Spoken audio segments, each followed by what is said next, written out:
Hi friends, welcome to pharma എജ്യൂടെക്. ഇന്നത്തെ ക്ലാസ്സിൽ ഞാൻ ഡീറ്റെയിൽ ആയിട്ട് പറയാൻ പോകുന്നത് മെത്തേഡ്സ് ഓഫ് സ്റ്റെറിലൈസേഷൻ ആണ്.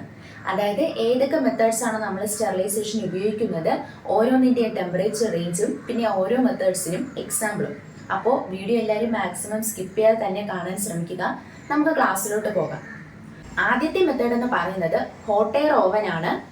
Hot air oven temperature range എന്ന് പറയുന്നത് 150 to 160 degree Celsius per 1 hour. ഏതൊക്കെ മെറ്റീരിയൽസ് ആണ് ഹോട്ട് എയർ ഓവൻ വഴി സ്റ്റെറിലൈസ് ചെയ്യുന്നതെന്ന് വെച്ചാൽ ഗ്ലാസ് മെറ്റീരിയൽസ് സ്റ്റെറിലൈസ് ചെയ്യാൻ പറ്റും, ഫ്ലാസ്കുകൾ സ്റ്റെറിലൈസ് ചെയ്യാൻ പറ്റും, പൗഡേഴ്സ് ആയിട്ടുള്ള ടോൾക്ക്, കയോലിൻ പിന്നെ സൾഫോണമൈഡ്സ് ഡ്രഗ്സും നമുക്ക് ഹോട്ട് എയർ ഓവൻ വഴി സ്റ്റെറിലൈസ് ചെയ്യാൻ പറ്റും. ഹോട്ട് എയർ ഓവൻ്റെ ടെമ്പറേച്ചർ റേഞ്ച് എന്ന് പറയുന്നത് 150 to 160 degree Celsius per 1 hour. അടുത്ത മെത്തേഡ് എന്ന് പറയുന്നത് ഓട്ടോക്ലേവ്. ഓട്ടോക്ലേവിന്റെ ടെമ്പറേച്ചർ റേഞ്ച് എന്ന് പറയുന്നത് 115 to 116 degree Celsius per 30 minute.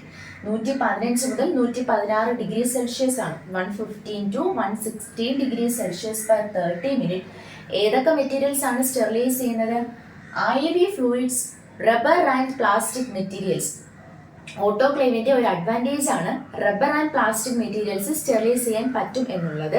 അപ്പോൾ അതിന്റെ ടെമ്പറേച്ചർ റേഞ്ച് എന്ന് പറയുന്നത് 115 to 116 degree Celsius per 30 minute. അടുത്ത ഇമ്പോർട്ടൻ്റ് ആയിട്ടുള്ളതെന്ന് വെച്ചാൽ സർജിക്കൽ ഡ്രസ്സിങ്സ് സ്റ്റെറിലൈസ് ചെയ്യാൻ നമ്മൾ തിരഞ്ഞെടുക്കുന്ന സ്റ്റെറിലൈസേഷൻ മെത്തേഡും ഓട്ടോക്ലേവ് ആണ്. സർജിക്കൽ ഡ്രസ്സിങ്സിന്റെ സ്റ്റെറിലൈസേഷൻ മെത്തേഡ് എന്ന് പറയുന്നത് ഓട്ടോക്ലേവ് തന്നെയാണ്.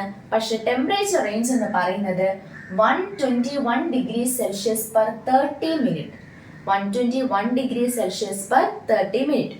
ഓട്ടോക്ലേവ് ഉപയോഗിച്ച് IV fluids, rubber and plastic materials sterilise ചെയ്യാൻ പറ്റും. സർജിക്കൽ ഡ്രസ്സിങ്സും നമുക്ക് സ്റ്റെറിലൈസ് ചെയ്യാൻ പറ്റും. പക്ഷേ സർജിക്കൽ ഡ്രസ്സിങ്സിന്റെ ടെമ്പറേച്ചർ റേഞ്ച് എന്ന് പറയുന്നത് 121 ഡിഗ്രി സെൽഷ്യസ് പെർ 30 മിനിറ്റ്. അടുത്തതെന്ന് പറയുന്നത് ടിൻഡലൈസേഷൻ. ടിൻഡലൈസേഷൻ അല്ലെങ്കിൽ ഫ്രാക്ഷണൽ സ്റ്റെറിലൈസേഷൻ. ടിൻഡലൈസേഷൻ അല്ലെങ്കിൽ ഫ്രാക്ഷണൽ സ്റ്റെറിലൈസേഷൻ ടെമ്പറേച്ചർ റേഞ്ച് എന്ന് പറയുന്നത് 80 degree Celsius per 1 hour. 80 degree Celsius per 1 hour. എന്തിനു വേണ്ടിയാണ് ഉപയോഗിക്കുന്നത്? Sterilisation of culture media. Culture media sterilise ചെയ്യാൻ വേണ്ടി ഉപയോഗിക്കുന്നതാണ് ടിൻഡലൈസേഷൻ അല്ലെങ്കിൽ ഫ്രാക്ഷണൽ സ്റ്റെറിലൈസേഷൻ. ടെമ്പറേച്ചർ റേഞ്ച് എന്ന് പറയുന്നത് 80 degree Celsius per 1 hour. 80 degree Celsius per 1 അവർ.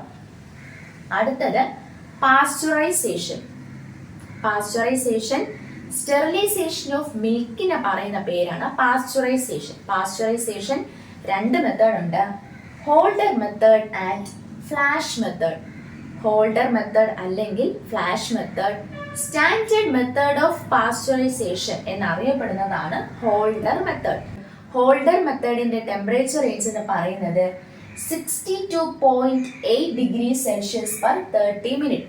62.8 ഡിഗ്രി സെൽഷ്യസ് ആണ് ഹോൾഡർ മെത്തേഡിന്റെ ടെമ്പറേച്ചർ റേഞ്ച് എന്ന് പറയുന്നത്.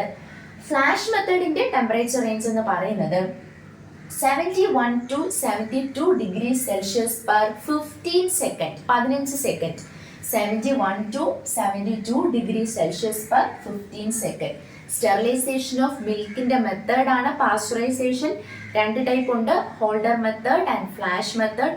സ്റ്റാൻഡേർഡ് മെത്തേഡ് ഓഫ് പാസ്ചറൈസേഷൻ ആണ് holder method. Temperature range 62.8 degree Celsius per 30 minute. Flash മെത്തേഡിന്റെ ടെമ്പറേച്ചർ റേഞ്ച് എന്ന് പറയുന്നത് 71 to 72 degree Celsius per 15 second. അടുത്തത് vaccines sterilise ചെയ്യുന്ന ടെമ്പറേച്ചർ റേഞ്ച് ആണ് 55 to 60 degree Celsius per 1 hour. അടുത്തത് small and large volume solutions. Small and large volume solutions sterilise ചെയ്യുന്ന മെത്തേഡാണ് milli പോർ filters. Milli പോർ filters വഴിയാണ് നമ്മൾ small and large volume solutions sterilise ചെയ്തെടുക്കുന്നത്. അടുത്തത് parental solution.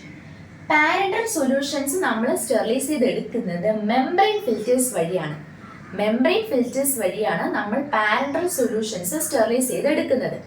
Small and large volume solutions sterilise ചെയ്യുന്നത് milli പോർ filters വഴിയാണെങ്കിൽ parental solution നമ്മൾ sterilise ചെയ്ത് എടുക്കുന്നത് മെംബ്രെയിൻ ഫിൽറ്റേഴ്സ് വഴിയാണ്. Membrane filters. അടുത്തത് തെർമോലബൈൽ സബ്സ്റ്റൻസസ്. ഒരു സൊല്യൂഷനിൽ ഇപ്പോൾ തെർമോലബൈൽ സബ്സ്റ്റൻസ് ആണ് ഉണ്ടായിരിക്കുന്നതെന്ന് വിചാരിക്കുക. എന്താണ് തെർമോലബൈൽ സബ്സ്റ്റൻസസ്?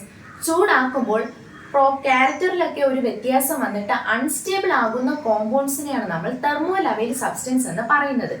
ചൂടാക്കുമ്പോൾ ആ ഒരു മൊത്തം ക്യാരക്ടറിലും ഒരു വ്യത്യാസം വന്ന കോമ്പൗണ്ട് അൺസ്റ്റേബിൾ ആകും. അങ്ങനെയുള്ള സബ്സ്റ്റൻസിനെയാണ് നമ്മൾ തെർമോലബൈൽ സബ്സ്റ്റൻസ് എന്ന് പറയുന്നത്. അപ്പോൾ സൊല്യൂഷൻ കണ്ടെയ്നിങ് തെർമോലബൈൽ സബ്സ്റ്റൻസ് നമ്മൾ എങ്ങനെ സ്റ്റെറിലൈസ് ചെയ്യും?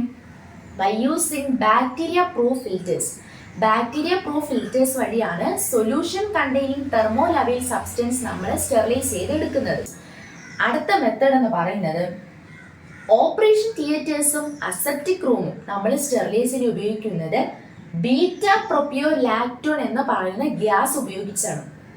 സ്റ്റെറിലൈസേഷൻ ബൈ യൂസിങ് ഗ്യാസിൽ വരുന്നതാണ് ബീറ്റ പ്രൊപ്പിയോ ലാക്ടോൺ. അപ്പോൾ ബീറ്റ പ്രൊപ്പിയോ ലാക്ടോൺ എന്ന ഗ്യാസ് എവിടെയൊക്കെയാണ് ഉപയോഗിക്കുന്നത്? For the sterilisation of operation theatres and aseptic room. Operation തിയേറ്റേഴ്സും അസെപ്റ്റിക് റൂമും സ്റ്റെറിലൈസ് ചെയ്യാൻ വേണ്ടിയിട്ടാണ് ബീറ്റ പ്രൊപ്പിയോ ലാക്ടോൺ എന്ന ഗ്യാസ് നമ്മൾ ഉപയോഗിക്കുന്നത്.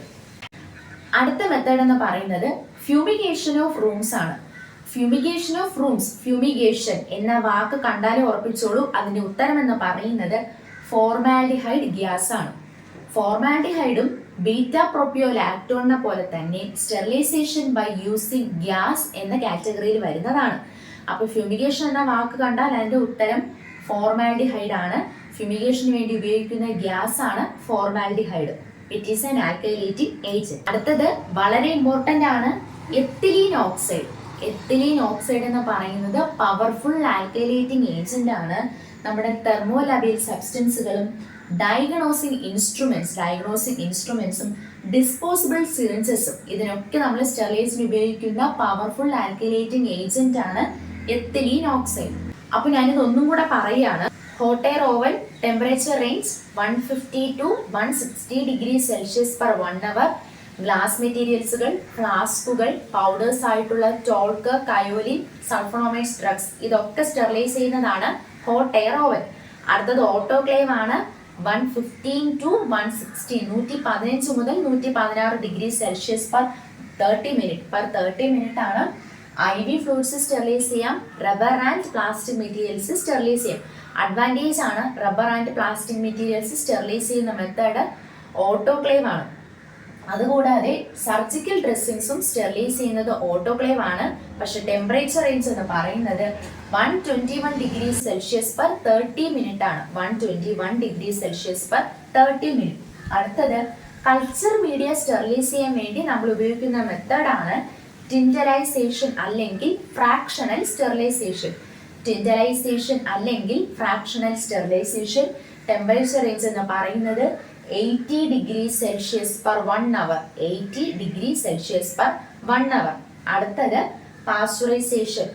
നമ്മുടെ മിൽക്ക് സ്റ്റെറിലൈസ് ചെയ്യാൻ വേണ്ടി ഉപയോഗിക്കുന്നതാണ് പാസ്ചറൈസേഷൻ. 2 മെത്തേഡ് ഉണ്ട്, ഹോൾഡർ ആൻഡ് ഫ്ലാഷ് മെത്തേഡ്. ഹോൾഡറിൻ്റെത് 62.8 ഡിഗ്രി സെൽഷ്യസ് പെർ 30 മിനിറ്റും flash method 71 to 72 degree Celsius per 15 second.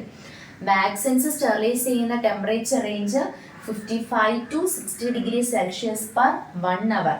അടുത്ത small and large volume solutions sterilise ചെയ്യുന്നത് മില്ലിപോർ ഫിൽറ്റേഴ്സ് വഴിയാണെങ്കിൽ പാരന്റൽ സൊല്യൂഷൻസ് സ്റ്റെറിലൈസ് ചെയ്യുന്നത് മെംബ്രെയിൻ ഫിൽറ്റേഴ്സ് വഴിയാണ്. Membrane filters, parenteral solution, thermolabile substances, solution containing thermolabile substance ഒക്കെ നമ്മൾ sterilise ചെയ്തെടുക്കുന്നത് by using bacteria proof filters. Operation theatres, aseptic റൂംസും സ്റ്റെറിലൈസ് ചെയ്യുന്നത് ബീറ്റ പ്രൊപ്പിയോ ലാക്ടോൺ എന്ന ഗ്യാസ് ഉപയോഗിച്ച്. അടുത്തത് ഫ്യൂമിഗേഷൻ ഓഫ് റൂംസ്. ഫ്യൂമിഗേഷൻ എന്ന വാക്ക് കണ്ടാൽ ഉത്തരം ഉറപ്പിച്ചോളൂ. It is formaldehyde gas. അടുത്തത് തെർമോലബൈൽ സബ്സ്റ്റൻസുകൾ, ഡയഗ്നോസ്റ്റിക് ഇൻസ്ട്രുമെന്റ്സ്, ഡിസ്പോസിബിൾ സിറിഞ്ചസ് ഇതൊക്കെ സ്റ്റെറിലൈസ് ചെയ്യാൻ വേണ്ടി ഉപയോഗിക്കുന്ന പവർഫുൾ ആൽക്കൈലേറ്റിംഗ് ഏജന്റ് ആണ് എത്തിലീൻ ഓക്സൈഡ് ഭയങ്കര ഇമ്പോർട്ടന്റ് ആണ്. പവർഫുൾ ആൽക്കൈലേറ്റിംഗ് ഏജന്റ് ആണ് ethylene oxide. Beta propiolactone, formaldehyde gas, ethylene oxide ഒക്കെ വരുന്നത് സ്റ്റെറിലൈസേഷൻ ബൈ യൂസിങ് ഗ്യാസ് എന്ന കാറ്റഗറിയിലാണ്. പവർഫുൾ ആൽക്കലിയേറ്റിംഗ് ഏജന്റ് ആണ് എത്തിലീൻ ഓക്സൈഡ്. ഇന്നത്തെ ക്ലാസ്സിൽ ഞാൻ സ്റ്റെറിലൈസേഷൻ എന്ന ചാപ്റ്ററിന്റെ ഒരു ഔട്ട്ലൈൻ തന്നതാണ്. അപ്പോൾ എല്ലാവർക്കും ഇത് നല്ല രീതിയിൽ തന്നെ മനസ്സിലാകും എന്ന നല്ല പ്രതീക്ഷയോടെ ക്ലാസ് ഇവിടെ അവസാനിപ്പിക്കുകയാണ്.